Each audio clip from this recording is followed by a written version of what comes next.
Hola, esta vez vamos a hablar de El cuento de la princesa Kaguya. Es una película de 2013 dirigida por Isao Takahata, que también dirigió Mis vecinos los Yamada, Pompoko y otra, creo que Only Yesterday también, Recuerdos del Ayer y otra más que no recuerdo cuál era. Pero creo que la tumba de las luciérnagas también la dirigió él. Y algo que se puede ver en Cuento de la princesa Kaguya es que Isao Takahata varía bastante con los estilos de animación y ciertamente esa es la característica más importante de esta película. La animación es como una secuencia de acuarelas que hace que todas las tomas de la película sean una obra de arte, básicamente. Creo que esto ya lo había dicho con otra de las reseñas, pero en esta película también resalta bastante. De hecho, con mis vecinos los llamada pasa un poco lo mismo, que todos son como un cuadro de historieta cómica, pueden ser usados como tal. En cambio, la princesa Kaguya, todos son hermosas acuarelas, todo es a veces muy sutil, a veces es muy fuerte, a veces es simple, es solo dos personajes y algunas, digamos, algunas marquitas de lo que es el entorno en el que están, pero no hay muchas más cosas, y otras veces es árboles y montañas y flores y animales y miles de otras cosas. Eso es lo que hace esta película muy interesante. Y otra de las cosas que yo llamaría no un error, pero algo que no va muy en tono con la animación en general y menos con un tipo de animación como este que es un poco más denso, ya que esta es una historia típica, es una historia del folclore japonés y como tal las historias del folclore normalmente tienen que ser un poco adaptadas digamos a las sensibilidades actuales, ya que si se cuenta tal cual es, no tiene mucho interés. A veces como que las personas necesitan un gancho, necesitan algo que les atraiga más. Y no estoy hablando de acción, no estoy hablando de tonterías básicamente, sino hacerlo un poco más rápido, un poco más efectivo, como que sea como golpes rápidos, más o menos. En cambio, esta película creo que se toma mucho tiempo. Estaba viendo y yo sí tenía como que presentía que la película era larga, pero resulta que esta película es mucho más larga de lo que yo creía, dura casi 2 horas y cuarto. Es excesivamente largo para una película de animación, sea como sea, normalmente las películas de animación duran entre 1 hora y 20 y por mucho 1 hora y 45, tal vez, pero es demasiado, 2 horas y cuarto es demasiado, sobre todo cuando el ritmo de la película a veces se detiene, a veces parece que se detuviera y a veces va excesivamente lento y muchas veces no sabemos muy bien de lo que va la película, porque empezamos con la princesa, pues con el descubrimiento de la niña en un bambú que lo descubren unos campesinos básicamente y vemos toda la historia de su niñez y después vemos cómo va a la ciudad y después vemos cómo se vuelve prácticamente parte de la realeza y después cómo ella se da cuenta de que todas esas cosas terrenales no son lo que necesita, sino que hay algo, hay otro nivel al que tiene que ascender y al que tiene que ir y que básicamente su motor, mejor dicho, su razón de existir en el mundo era para estar con sus padres, para dar amor, para recibirlo, para experimentar un poco de cosas. Entonces, es una historia que se toma su tiempo, definitivamente. Hay partes que, como les digo, son excesivamente lentas, son un poco difíciles de seguir a veces, como que hay que estar muy pendiente y lo malo es que pueden pasar por aburridas, y en verdad no es que sean aburridas, sino que es un ritmo muy particular de las películas y del cine oriental. No es algo que estemos acostumbrados en el occidente, ya que aquí todo es más rápido, todo lo que decía antes, todo es más expreso.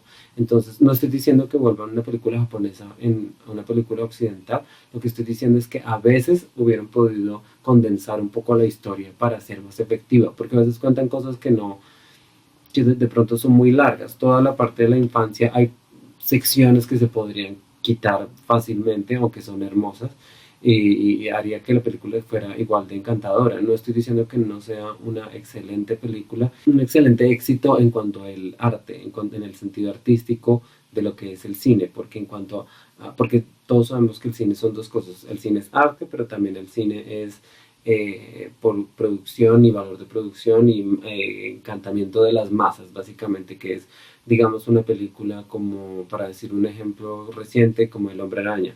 Esa es una película que no es que tenga gran valor artístico, pero tiene un valor comercial enorme.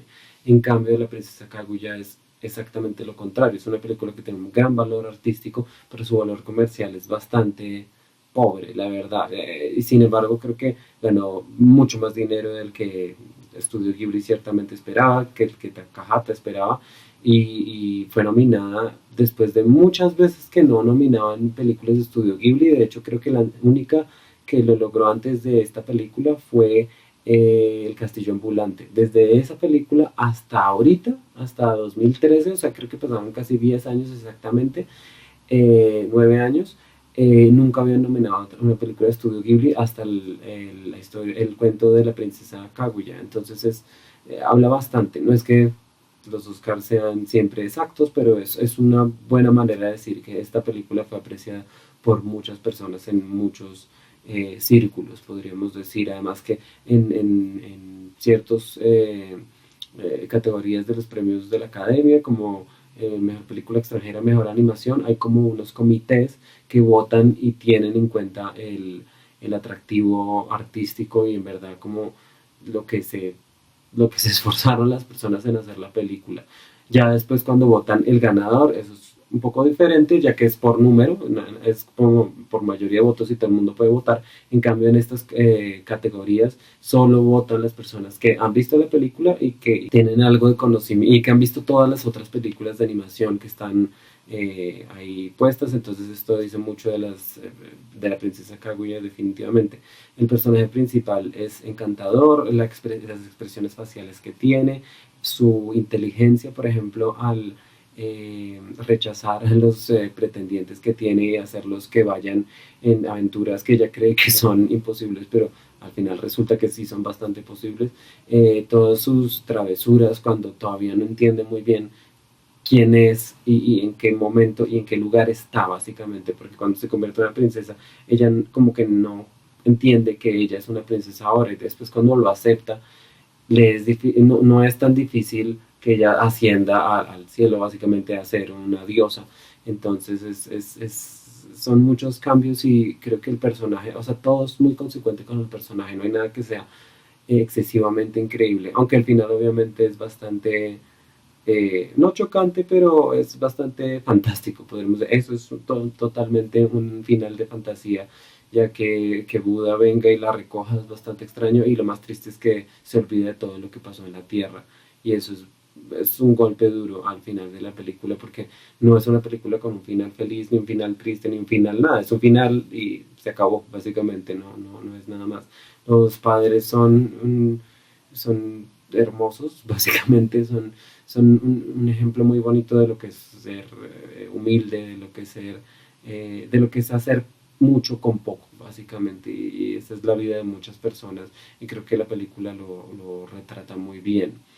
Eh, Obviamente el vestuario, obviamente el diseño de producción, obviamente la música, todo es eh, fantástico. Creo que es Joe Hisaishi, el compositor de esta película, ha sido el compositor de, yo diría que la mayoría de películas de Estudio Ghibli, pero de pronto no, yo creo que al menos de la mitad es un compositor genial y todo lo que hace es increíble. Entonces obviamente en todas las secuencias de la película se nota su música y su trabajo y es simplemente increíble.